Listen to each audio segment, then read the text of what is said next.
Welcome to The Perspective. Here, we look where others turn away, deep, dark, direct.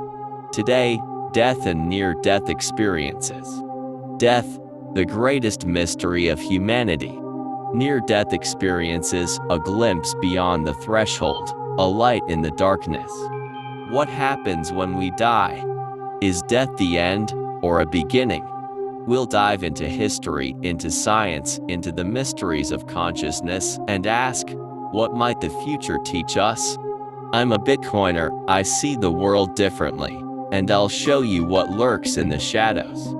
This will be intense, this will be eerie. Stay tuned, it'll grip you. Picture this, a hospital, the lights flicker, a heartbeat flatlines. A man, 45 years old, lies on the operating table, cardiac arrest. The doctors fight, but for 3 minutes, he's clinically dead. Suddenly, he sees himself from above, floats through a tunnel, a bright light at the end. He feels peace, love, a presence, then he's pulled back. He wakes up, changed, no longer afraid of death. A near-death experience. Millions of people worldwide report such experiences. What do they mean?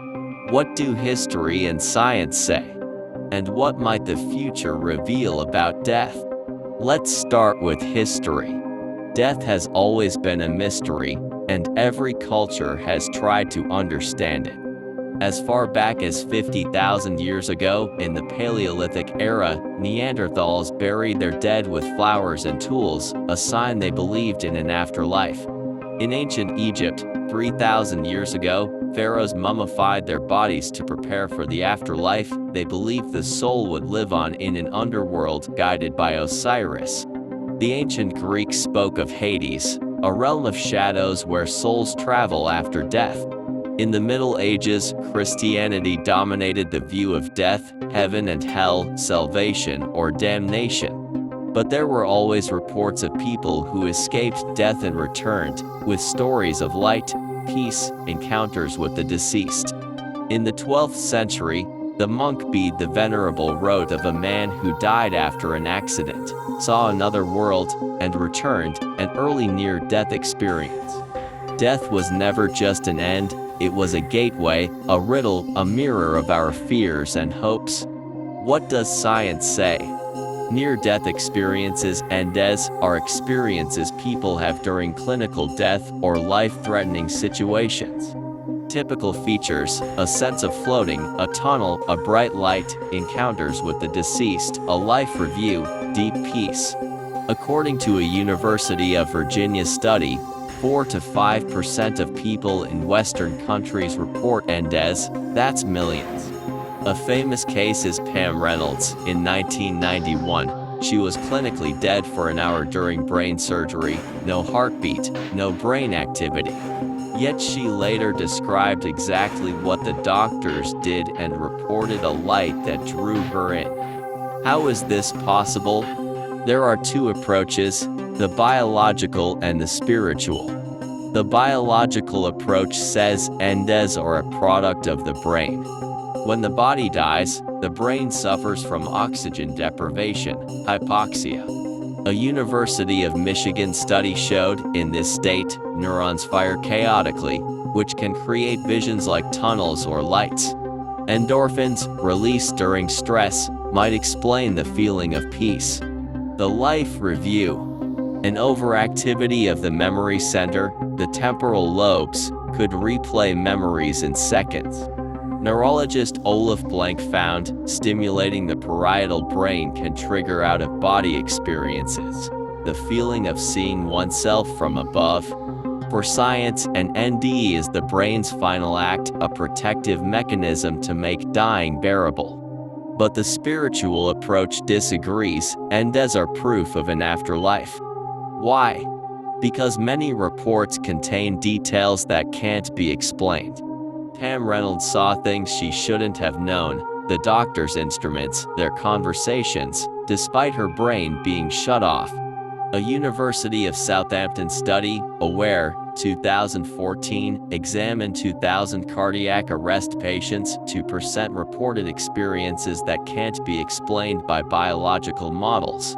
They described things happening outside their field of vision. Cardiologist Pim van Lommel argues consciousness might exist independently of the brain, a theory supported by quantum physics, such as the concept of non-local consciousness. For many, an NDE is a glimpse into another reality, proof that death isn't the end. What does the future hold? Science is at a turning point. New technologies could reveal more about death. High-resolution brain scans, like functional MRIs, could show what happens in the brain during dying.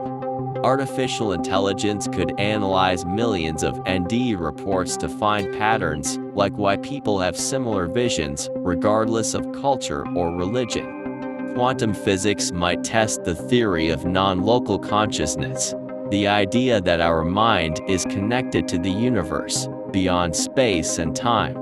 And medical advances like cryonics, freezing bodies after death, might one day challenge death itself.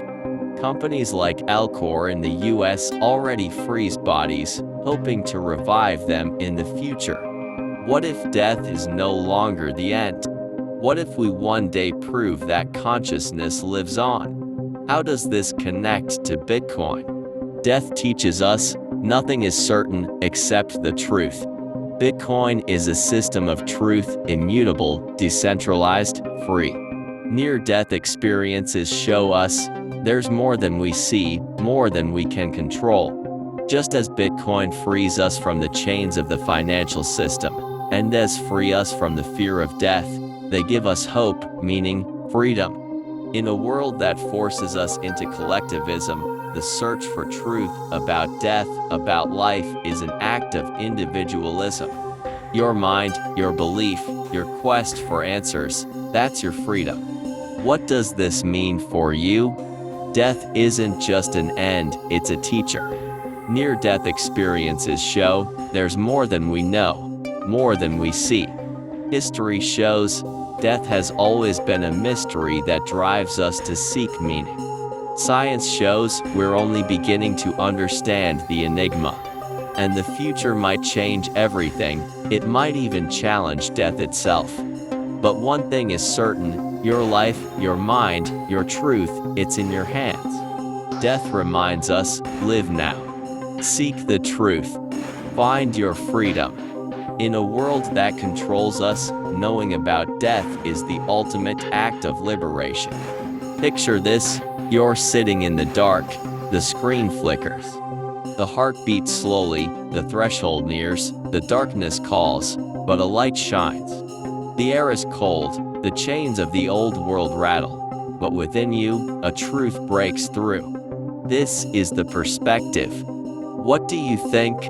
Are you afraid of death or hopeful because of near-death experiences? What does this mean for your life?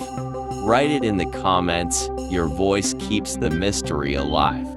If this perspective grips you, subscribe to The Perspective. Give this video a like, share it with the brave. Let's hunt the shadows and find the truth. Until next time, stay awake. The truth lives in the code.